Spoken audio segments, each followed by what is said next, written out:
Mwananchi huyo mwenye kichwa kama spika za Mwamposa amenunuliwa kofia na mpenzi wake, lakini haimtoshi, hivyo kusumbua makampuni ya kofia huko nchini Burundi. Dada huyo ajitia mashauzi ya kupika dagaa rosti kupelekea kujaza maji kama ziwa Victoria, akidai kwamba ni mchuzi mixi huko kaskazini Unguja.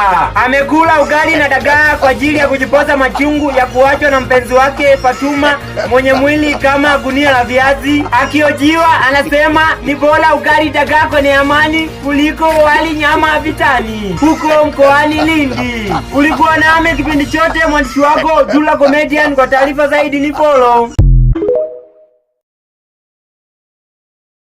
Amelala na mbuzi kwa ajili ya kupata joto baada ya kuachwa na mpenzi wake Mwamvua mwenye meno kama foleni ya madumu, ambaye alikuwa anampa joto kipindi cha baridi, anayeishi huko visiwani Zanzibar. Anaenjoy penzi jipya baada ya kupata mwanamke mwenye kichwa kikubwa kama head of department na kusahau maumivu aliyoyapata kwa mpenzi wake wa zamani cha usiku mwenye weusi kama vifaa vya location, mkazi wa Sumbawanga. Mwanaume amevaa dela la TikTok na kuanza kukata miuno feni akiwa chumbani kwake kwa dhumuni la kuongeza furaha katika maisha yake, huku akiwa ameplay nyimbo ya hizo heka zangu nadhani unazijua, kwani raha jipe mwenyewe. Ulikuwa nami mwandishi wako Dula Comedian. Kwa taarifa zaidi ni follow.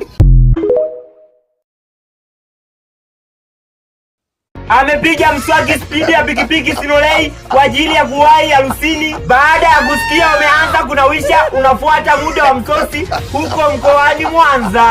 Mwananchi ajulikanaye kwa jina la Masumbuko, mkazi wa Kigoma, analazimisha TV ya kichogo ining'inie ukutani kama flat screen ili kuwathibitishia majirani zake anamiliki TV ya miaka ya mbele. Amecheua nyama za kuku baada ya kuvimbewa kwa kula kuku 22 na vipapatio 36 kama kifungashio. Licha ya hivyo, ameendelea kurudisha nyama tumboni kama mtu wa delivery mkoani Manyara. Ulikuwa nami mwandishi wako Dula Comedian. Kwa taarifa zaidi ni follow.